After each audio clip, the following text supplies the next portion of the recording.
जय श्री गणेश। ब्रह्मा और विष्णु द्वारा शिव के विवाह के लिए प्रार्थना करना तथा उनके लिए स्वीकृति। ब्रह्मा जी बोले, भगवान विष्णु आदि देवताओं द्वारा की गई स्तुति को सुनकर सबकी उत्पत्ति करने वाले भगवान शंकर बड़े प्रसन्न हुए और जोर से हंसे। सपत्नीक ब्रह्मा जी भगवान विष्णु को साथ आया हुआ देखकर ब्रह्मा जी ने हम लोगों से यथोचित वार्तालाप करके हमारे आगमन का कारण पूछा। रुद्र बोले, हे हरे, हे विदे, हे देवताओं और महर्षियों, आप लोग आज निर्भय होकर अपने आने का ठीक ठीक कारण बताइए। आप लोगों की स्तुति से मैं बहुत ही प्रसन्न हूँ। आप लोग किस लिए यहाँ आए हैं, कौन सा कार्य आप पड़ा है, वह सब मैं सुनना चाहता हूँ।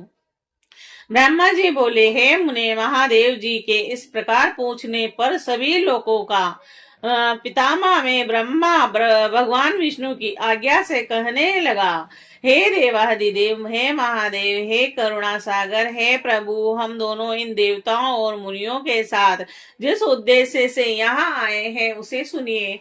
हे वृषभ ध्वज, विशेष रूप से आपके लिए ही हम लोग यहाँ आए हैं, क्योंकि हम तीनों सहायतार्थी हैं।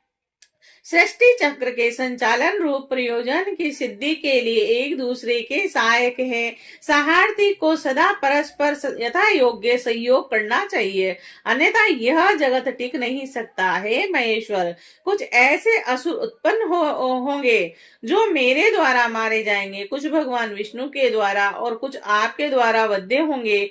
हे महाप्रभु, कुछ आपके वीर्य से उत्पन्न पुत्रों द्वारा मारे जाएंगे और कुछ असुर आपकी माया के द्वारा वध को प्राप्त होंगे। आप भगवान शंकर की कृपा से ही देवताओं को सदा उत्तम सुख प्राप्त होगा। घोर असुरों का विनाश करके आप जगत को सदा स्वास्थ्य और अभय प्रदान करेंगे। आप राग देश रहित, योग युक्ति एवं सर्वथा दयालु हैं, इसीलिए हो सकता है कि आप असुरों का वध न करें। हे ईश्वर, जब ये आराधना करके वर प्राप्त कर लेंगे तब सृष्टि की स्थिति किस प्रकार रहेगी, और इसीलिए ये वृषभ ध्वज उचित यही है कि आप इस सृष्टि की स्थिति के लिए सदैव असुरों का वध करते रहें। यदि सृष्टि पालन तथा संहार कर्म न करने हो तब हमारा तथा माया का विभिन्न शरीर धारण करना सार्थक नहीं रहेगा। वास्तव में हम तीनों एक ही स्वरूप वाले हैं, किंतु कार्य के भेद से विभिन्न शरीर धारण करके स्थित हैं, और यदि कार्य भेद न सिद्ध हो तब तो हमारे स्वरूप भेद का कोई प्रयोजन नहीं है। परमात्मा परमेश्वर एक होते हुए भी अपनी माया के कारण ही तीन रूपों में विभक्त है। वे प्रभु अपनी लीला से स्वतंत्र हैं और श्री हरि उनके वामांग से उत्पन्न हुए हैं। मैं ब्रह्मा उनके दाहिने अंग से उत्पन्न हुआ हूँ और आप उन सदाशिव के हृदय में उत्पन्न हैं, अतः आप ही शिव जी के पूर्ण रूप हैं। हे प्रभु, इस प्रकार विभिन्न स्वरूप वाले हम तीन रूपों में प्रकट हैं और जो वस्तुतः उन शिव के पुत्र ही हैं। हे सनातन, इस यथार्थ तत्व को आप हृदय में अनुभव कीजिए। हे प्रभु, मैं और भगवान विष्णु आपके आदेश से प्रसन्नता पूर्वक लोक की सृष्टि और पालन का कार्य कर रहे हैं तथा कार्य कारण बस सपत्नीक भी हो गए हैं। अतः आप भी विश्व हित के लिए तथा देवताओं के सुख के लिए एक परम सुंदरी स्त्री को पत्नी के रूप में ग्रहण करें। हैं महेश्वर, एक और बात सुनिए। मुझे पहले के वृतांत का स्मरण हो आया है और जिसे पूर्व काल में आपने ही शिव स्वरूप से हमारे सामने कहा था। हे ब्राह्मण, मेरा ऐसा उत्तम रूप आपके अंग से प्रकट होगा जो लोक में रुद्र नाम से प्रसिद्ध होगा। आप ब्रह्मा सृष्टि करता होंगे, श्री हरि जगत का पालन करने वाले होंगे तथा मैं सगुण रुद्र रूप होकर संहार करने वाला हो जाऊंगा। मैं एक स्त्री के साथ विवाह करके लोक का उत्तम कार्य करूंगा। हे स्वामिन, आप अपने द्वारा कहे गए वचन को याद करके अपनी प्रतिज्ञा को पूर्ण कीजिए। हे स्वामिन, आपका आदेश है कि मैं सृष्टि करूं और श्री हरि पालन करे और आप स्वयं संहारक के हेतु बनकर प्रकट हो। सो आप साक्षात शिव ही संहार कर्ता के रूप में प्रकट हुए हैं। आपके बिना हम दोनों अपना अपना कार्य करने में समर्थ नहीं है, अतः आप लोक हित के कार्य में तत्पर एक कामिनी को स्वीकार करें। हे शंभु, जैसे लक्ष्मी भगवान विष्णु की और सावित्री मेरी सधर्मणी है, उसी प्रकार आप इस समय अपनी सहचरी कांता को ग्रहण करें। ब्रह्मा जी बोले, मेरी यह बात सुनकर मुस्कान युक्त मुखमंडल वाले वे लोकेश हर श्री हरि के सामने मुझसे कहने लगे। ईश्वर बोले, हे ब्राह्मण, हे विष्णु, आप दोनों मुझे सदा ही अत्यंत प्रिय हैं। आप दोनों को देखकर मुझे बड़ा आनंद मिलता है। आप लोग समस्त देवताओं में श्रेष्ठ और त्रिलोकी के स्वामी हैं। लोकहित के कार्य में मन लगाए रहने वाले आप दोनों का वचन अत्यंत गौरवपूर्ण है, किंतु हे सुर श्रेष्ठ गण, सदा तपस्या में संलग्न रहकर संसार से विरक्त रहने वाले और योगियों के रूप में प्रसिद्ध मेरे लिए विवाह करना उचित नहीं है। जो निवृत्ति के सुंदर मार्ग पर स्थित अपनी आत्मा में ही रमण करने वाले निरंजन अवभूत देह वाला ज्ञानी आत्मदर्शी, कामना से शून्य, विकार रहित, अभोगी, सदा अपवित्र और अमंगल वेशधारी है, उसे संसार से कामनी से क्या प्रयोजन है, यह इस समय मुझे बताइए। मुझे तो सदा केवल योग में लगे रहने पर ही आनंद आता है। ज्ञानहीन पुरुष की भोग को अधिक महत्व देता है। संसार में विवाह करना बहुत बड़ा बंधन समझना चाहिए। इसीलिए मैं सत्य सत्य कहता हूँ कि उसमें मेरी अभिरुचि नहीं है। आत्मा ही अपना उत्तम अर्थ या स्वार्थ है। उसका भली भांति चिंतन करने के कारण लौकिक स्वार्थ में मेरी प्रवृत्ति नहीं होती। यद्यपि आप ने जगत के हित के लिए जो कुछ कहा है उसे मैं कहूंगा। आपके वचन को गरिष्ठ मानकर अथवा अपनी कही हुई बात को पूर्ण करने के लिए मैं विवाह अवश्य करूंगा, क्योंकि मैं सदा अपने भक्तों के अधीन हूँ।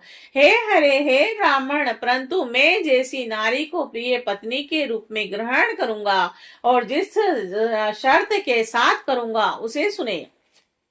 मेरा वचन सर्वथा उचित है और जो नारी मेरे तेज को विभाग पूर्वक ग्रहण करने में समर्थ हो, उस योगिनी तथा काम रूपिणी स्त्री को मेरी पत्नी बनाने के लिए जब मैं योग में तत्पर रहूं तब उसे भी योगिनी बनकर रहना होगा, और जब मैं काम सक्त हूं तब उसे भी कामनी के रूप में रहना होगा। और वेद वेता विद्वान उन्हें अविनाशी बतलाते हैं। उन ज्योति स्वरूप सनातन शिव तत्व का मैं सदा चिंतन करता हूँ। हे ब्राह्मण, उन सदा शिव के चिंतन में जब मैं न लगा हूँ तब उस कामनी के साथ मैं समागम कर सकता हूँ। जो मेरे शिव चिंतन में विघ्न डाले वह दुर्भाग्या स्त्री मेरी भार्या न बने। आप ब्रह्मा, विष्णु और मैं तीनों ही महाभाग्यशाली ब्रह्म स्वरूप शिव के अंशभूत हैं, अतः हमारे लिए उनका निरंतर चिंतन करना उचित है। हे कमलासन, उनके चिंतन के लिए मैं बिना विवाह के भी रह लूंगा, किंतु उनका चिंतन छोड़कर विवाह नहीं करूंगा। अतः आप लोग मुझे इस प्रकार की पत्नी बताइए जो सदा मेरे कर्म के अनुकूल चल सके। हे ब्राह्मण, उसमें भी मेरी एक शर्त है, उसे आप सुने। यदि उस स्त्री का मुझ पर और मेरे वचनों पर अविश्वास होगा तो मैं उसे त्याग दूंगा। ब्रह्मा जी बोला, उन रुद्र की बात सुनकर मैंने और श्री विष्णु ने मंद मुस्कान के साथ मन ही मन प्रसन्नता का अनुभव किया।